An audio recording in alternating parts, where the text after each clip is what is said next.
He was standing on the sideline, right there, courtside, in the arena, watching every single second of it. Not from a television in Indianapolis, not from a box score delivered to her phone on a flight home. Stephanie White was physically present in San Juan, Puerto Rico, as a member of the Team USA coaching staff, and she watched Caitlin Clark dismantle world-class competition in ways that left the entire international basketball community speechless. 5 games, 5 victories, a tournament MVP award. Caitlin Clark returned from 239 consecutive days away from competitive basketball and immediately looked like the best playmaker on the most dominant roster in the building. And the woman responsible for managing her availability at the Indiana Fever had a front row seat for every minute of it. Then she flew home to Indianapolis, stood in front of reporters, and told them she would evaluate Caitlin Clark's availability one day before each preseason game. Read that again slowly, because that single sentence is the thread that unravels everything. A head coach who personally watched her franchise player win tournament MVP after returning from an 8-month injury absence, came home and communicated something that directly contradicts what she witnessed with her own eyes. There is no new medical report citing a fresh concern. There is no doctor publicly questioning Clark's readiness. Caitlin Clark herself stood in front of cameras before training camp and told reporters without hesitation that it felt nice to finally be back at 100%. 8 months of rehabilitation, 8 months of documented, grinding work, and the player herself declared full recovery. The coach, who was standing on the sideline during the comeback, responded with a posture of managed uncertainty. What followed was not just a controversy, it became a commercial revolt that is now threatening to reshape the financial architecture of one of the most valuable franchises in women's sports history. The Indiana Fever, the same organization that was turning fans away from sold-out arenas just last season, began actively posting on social media asking their own fan base to please show up to preseason games. That gap, that specific, inexplicable gap between what Stephanie White witnessed in San Juan and what she communicated in those press briefings, that is the entire story. And today, we are going to trace every dollar, every decision, and every dot that connects them, because what is unfolding inside that organization goes much deeper than a preseason scheduling question. To understand exactly what is at stake here, you have to go back to the franchise that existed before April 2024, because Indiana Fever basketball before Clark's arrival was a fundamentally different product, and the contrast is not subtle. Before Clark, the Fever were operating in the commercial shadow of virtually every major sports conversation in Indiana. The Pacers dominated the local basketball market. The Fever were steady, they were present, and they had their loyal supporters, but they were not growing, not attracting national television attention on any consistent basis. Their preseason games registered almost no noise outside of Indiana. Average attendance was respectable for the WNBA of the time, but they were nowhere near the numbers that make a franchise into a cultural phenomenon. Sponsorship deals were modest, broadcast windows were limited. The national sports media treated Fever games the way networks fill time between main events, present but not a priority. Corporate partners understood they were buying access to a committed local audience, not a nationally engaged fan base. There was no premium attached to a Fever ticket on the secondary market. You could walk up to a game. You could buy seats the morning of. The franchise was surviving. It was not becoming anything larger than what it already was. And the reason that matters so much right now is that everything the organization has built since then, the sellouts, the sponsors, the national broadcasts, the cultural footprint, every single piece of it traces back to one human being, not to a coaching system, not to an organizational strategy, to Caitlin Clark. The moment you understand what the Fever were before her, you understand exactly what is on the line right now. The numbers are not mythology. They are documented commercial realities, and they deserve to be stated plainly. When the Fever selected Clark with the first overall pick in the 2024 WNBA draft, 2.45 million people watched the draft itself, more than 4 times the previous record, a 328% increase from the year before. Her WNBA debut on May 14, 2024, drew 2.1 million viewers, making it the most-watched WNBA regular season game in 23 years, and the most-watched ever on ESPN. Those numbers didn't fade as the season progressed. They held, they grew. Game after game, in arena after arena, the audience followed. By the end of her rookie year, the Fever were averaging over 17,000 fans per home game, a figure that surpassed the average attendance of the Indiana Pacers, sharing the exact same court at Gainbridge Fieldhouse. That had never happened. Not once in franchise history had the Fever consistently outdraw an NBA tenant at the same venue. The secondary market reflected the same reality. Prices climbed into ranges that would have seemed absurd 1 year earlier. Fans reported camping outside venues just to watch warm-ups. Corporate hospitality packages were being snapped up months in advance. Sponsors that had previously ignored the WNBA entirely started calling. Adobe, Chase, Rakuten, United Airlines. Eli Lilly signed on as the jersey patch sponsor at a reported $5.68 million per season. Salesforce took the front of shirt deal at $3.05 million per season. Data firm Global Data reported that the Indiana Fever was projected to generate at least 50% more sponsorship revenue than any other team in the entire WNBA, 50% more than every other team in the league. Dr. Ryan Brewer, an associate professor of finance at Indiana University Columbus, who specializes in sports valuations, ran the full economic analysis on Clark's impact. His conclusion? Caitlin Clark was responsible for 26.5% of all WNBA economic activity in 2024, across merchandise, ticket sales, and television revenue. When he modeled her potential impact heading into 2025 with an expanded schedule, he arrived at a figure approaching $875 million, with a realistic ceiling of $1 billion. One player, one franchise, one season, $1 billion. And then the 2025 season happened, and the market showed, in the most unambiguous terms possible, exactly how much of that value lived in one specific person. The injuries came in waves. It started with a strained left quad that cost Clark the first 2 weeks of the 2025 regular season. She came back, played 4 games, and then on July 15th went down again with a right groin sprain that sidelined her for the next 19 games. As if that weren't enough, a bone bruise in her left ankle followed, along with lingering lower leg issues that stacked on top of everything else. By the time the Fever officially shut her down in early September, ruling her out for the rest of the season, including the playoffs, she had appeared in just 13 of 41 regular season games. 13.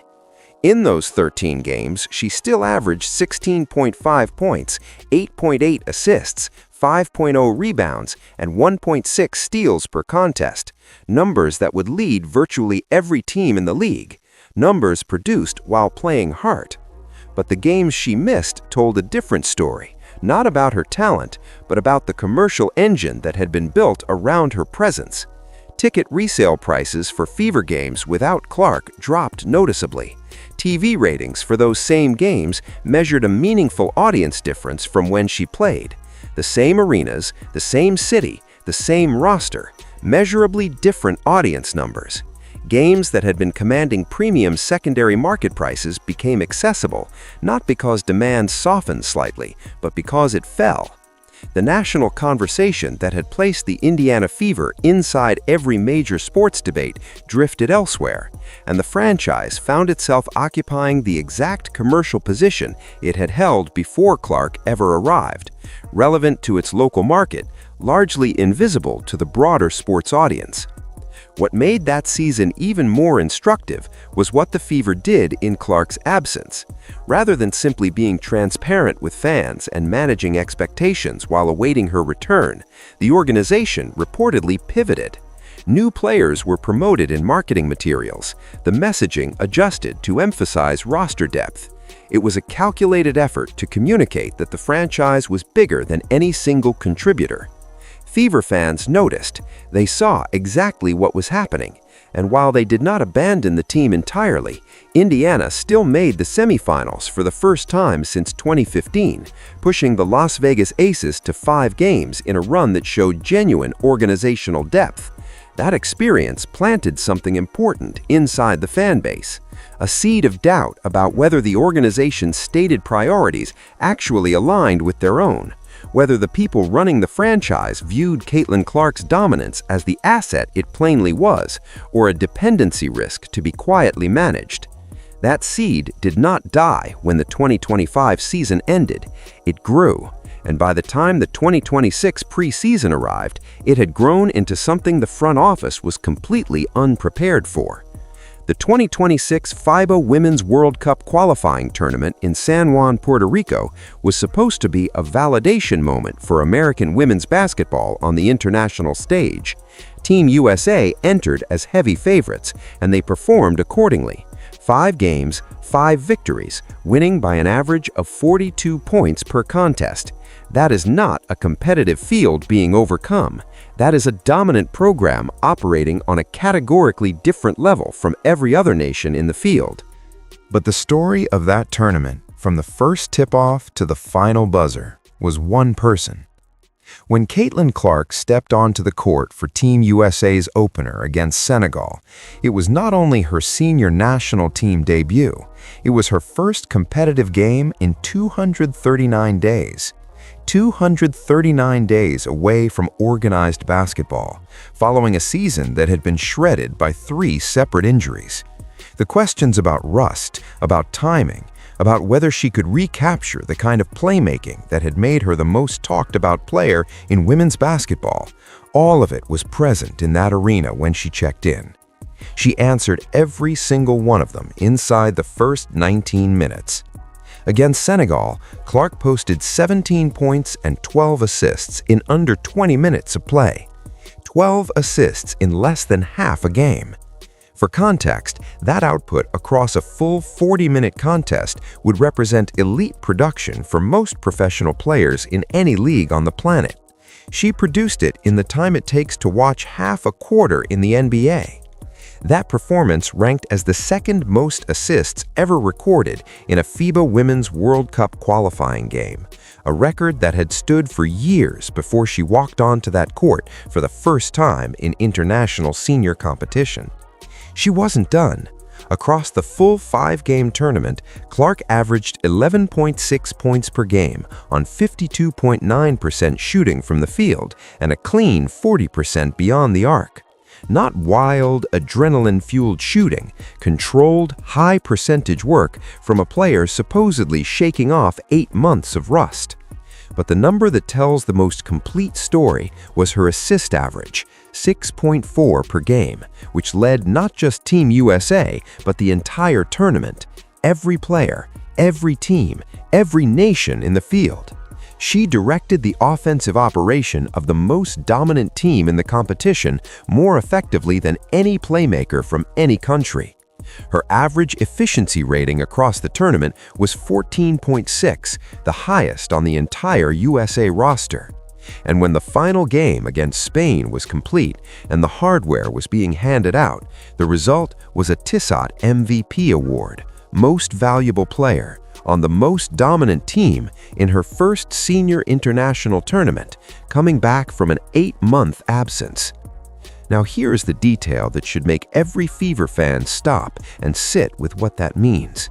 Stephanie White was not in Indianapolis watching that performance on a television.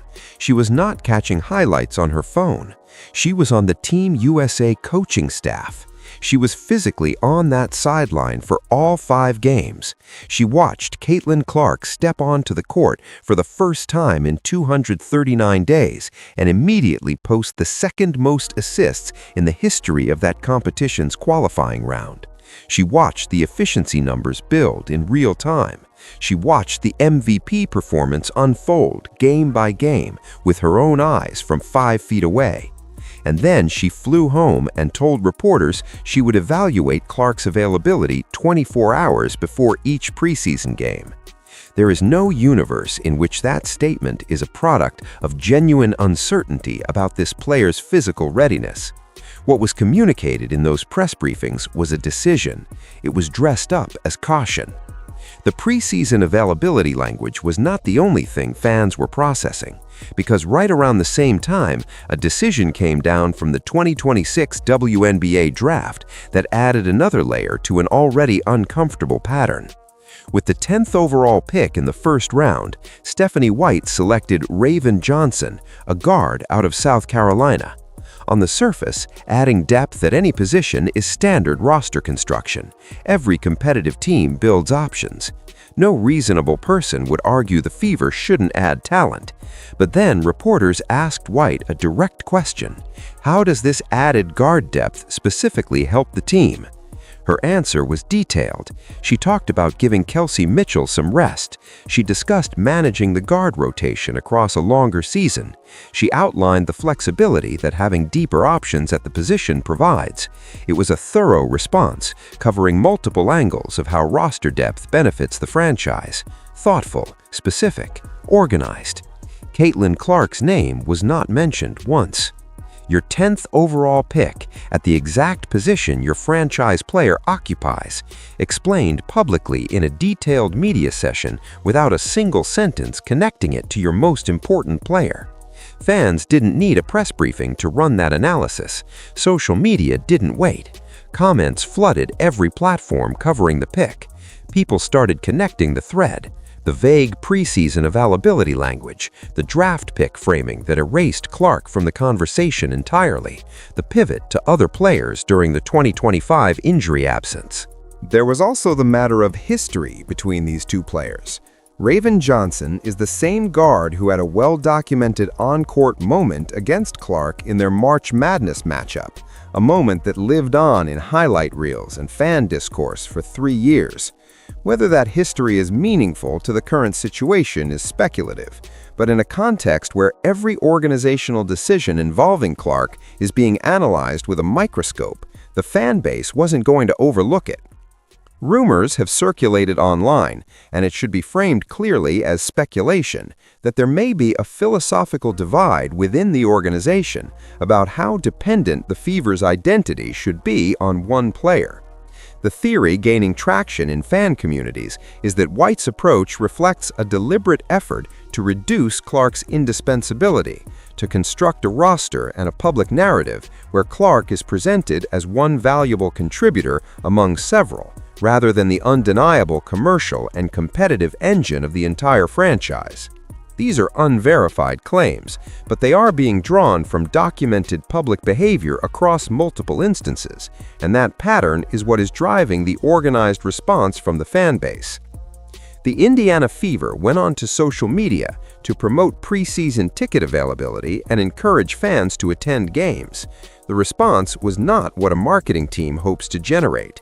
Fans were direct. The message was unified. If the player who generates the purchase decision cannot be confirmed to be on the floor, the math simply does not work. Several posts from the organization drew more critical engagement than supportive engagement, what analytics professionals call a sentiment inversion, and what any competent marketing team reads as a 5-alarm warning in the dashboard. This was not a handful of disgruntled accounts making noise. It was a measurable, documented shift in how the fan base was communicating with the organization.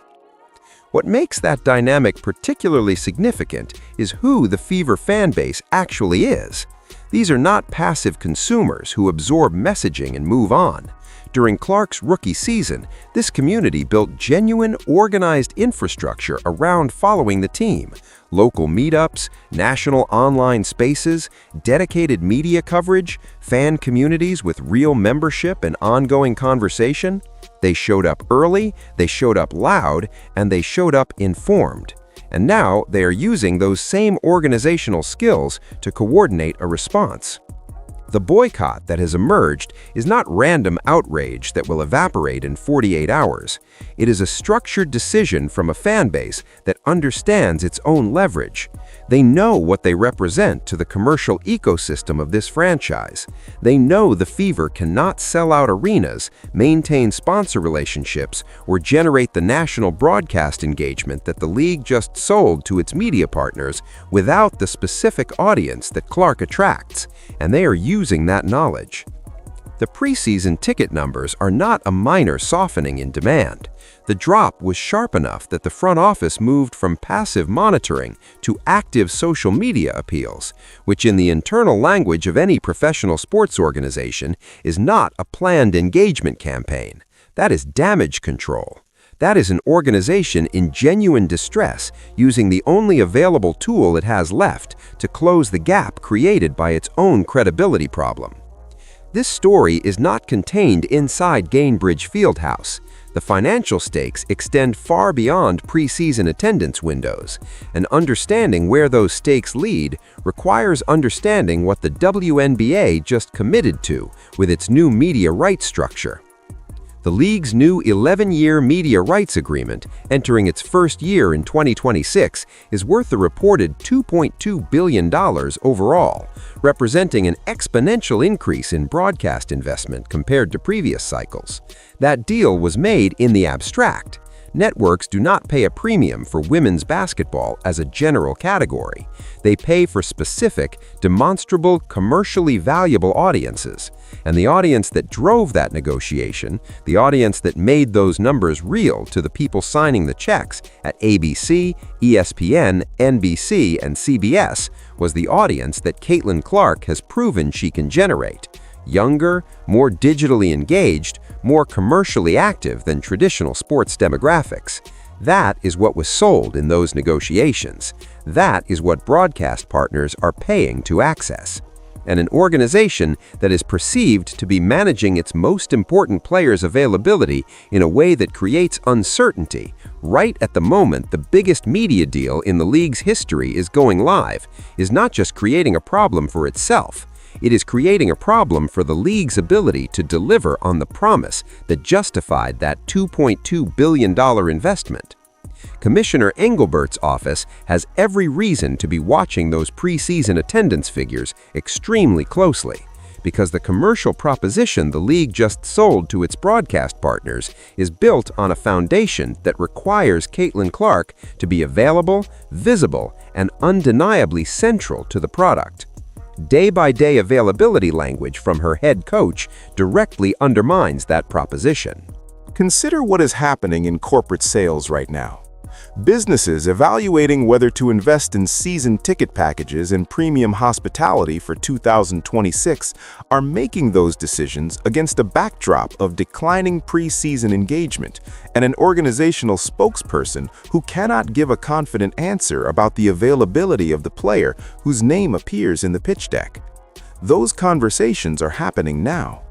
The organizations committing tens of thousands of dollars to premium hospitality packages are not doing so on blind faith.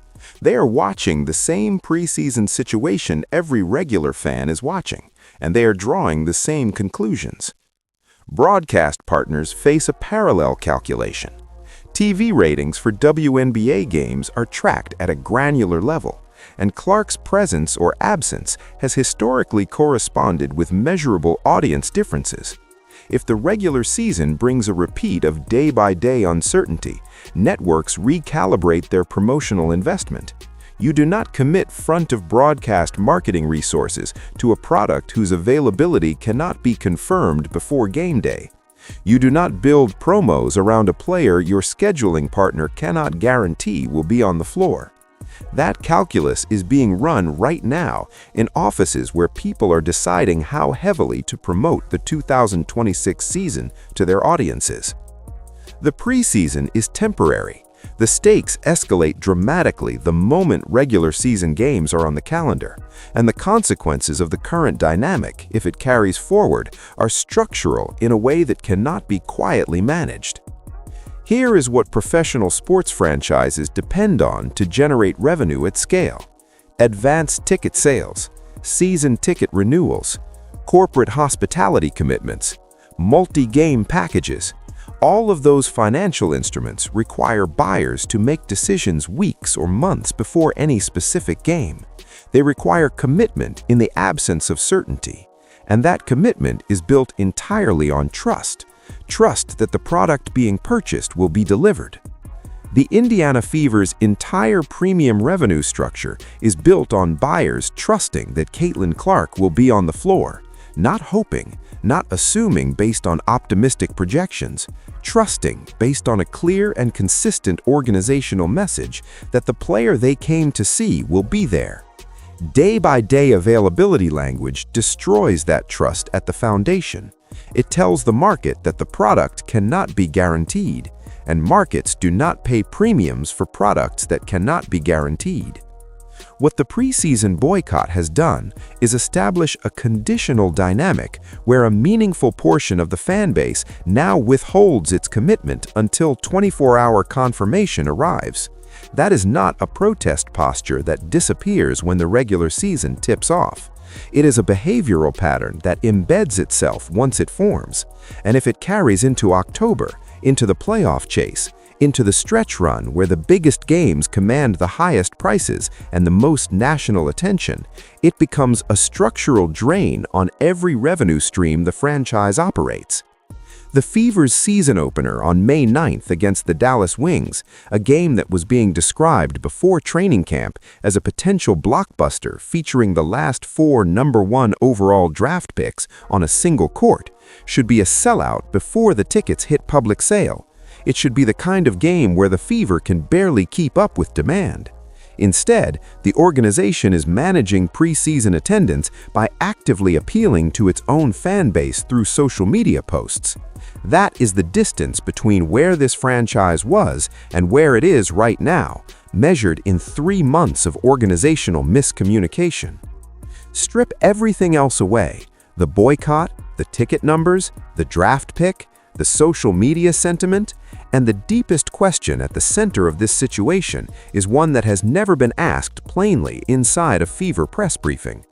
Does Stephanie White understand what Caitlin Clark actually is to this franchise? Not as a player, the basketball reality is beyond dispute. Not as a marketing asset, the commercial documentation has been analyzed and published by credentialed financial researchers, but as the living foundation upon which every single thing this franchise has become was constructed. Does the head coach understand that when she applies uncertainty language to Clark's availability, she is not managing a roster decision, she is destabilizing the entire commercial identity of the organization she was hired to lead? The Fever without Clark are a playoff team. That 2025 semifinal run proved it. They have real talent. Aaliyah Boston just signed the richest contract in WNBA history under the new Epic provision. Kelsey Mitchell is one of the most dangerous scorers in the league. Sophie Cunningham, Lexi Hall, the roster has genuine depth. None of that is in question. But the Fever without Clark operating at full capacity are not a franchise that commands $5.68 million jersey patch sponsorships. They are not a franchise where road games get moved to larger NBA arenas to accommodate demand. They are not a franchise where 36 of 44 regular season games are scheduled for national television. They are not a franchise worth $340 million. They are a good team in a competitive league. Caitlin Clark is not just the best player on this roster. She is the reason this roster operates in the commercial context it does. She is why the sponsors are there. She is why the cameras are there. She is why the fans are there in the numbers they come in. and managing her availability as though that fact is incidental, as though she is one component in a balanced rotation to be rested and ramped up on a cautious timeline, is not sophisticated asset management. It is a fundamental misreading of what this organization actually is and how it actually works. The weeks ahead are not just about whether Caitlin Clark plays in preseason games. They are about what signal the Indiana Fever sends to its fan base, its sponsors, its broadcast partners, and the league itself about how the organization intends to handle the most commercially valuable player in the history of women's professional basketball. If the day before availability language continues once the regular season begins, even after Clark won FIBA Tournament MVP, even after she publicly declared full recovery, even after 8 months of documented rehabilitation, the conditional engagement dynamic calcifies. The fan base that is currently withholding its commitment will not return when invited. It will return when it trusts. And trust, once damaged at this scale, does not come back because of a press conference. It comes back through demonstrated behavior, sustained over time, showing that the organization treats Clark like what she demonstrably is. There are also larger conversations beginning to circle this situation that go beyond the Fever's front office. Reports have circulated, and these should be noted as speculation, that Clark's long-term future with Indiana is not guaranteed beyond her current contract. These claims are unverified, but the mere fact that they are gaining traction in fan communities and sports media spaces reflects how much the preseason narrative has shifted the temperature of this conversation. When a franchise's best player declares herself fully healthy, wins a tournament MVP in front of her own head coach, and then watches that coach communicate public uncertainty about her availability, the question of whether the relationship between player and organization is actually working is not an unreasonable one to ask. The WNBA is at an inflection point that happens once, maybe twice in a professional sports league's history. The combination of Clark's emergence, the new CBA, the $2.2 billion media rights deal, and an expanded schedule built around national television investment represents an opportunity to permanently elevate the commercial ceiling of women's professional basketball in ways that transform player salaries, franchise valuations, and cultural reach for a generation. That opportunity is real. The window for it is now. And the Indiana Fever, sitting at the center of that opportunity as the franchise built entirely around the player driving it, are currently asking fans on social media to please come to preseason games. Here is what the empty preseason seats in Indianapolis are actually communicating, not just to the front office, but to the league, to the sponsors, to the broadcast partners, and to anyone paying attention to what this moment in women's basketball actually means. Fever fans have not disappeared because they stopped caring. They have made themselves scarce because they care more than the people running the franchise currently appear to.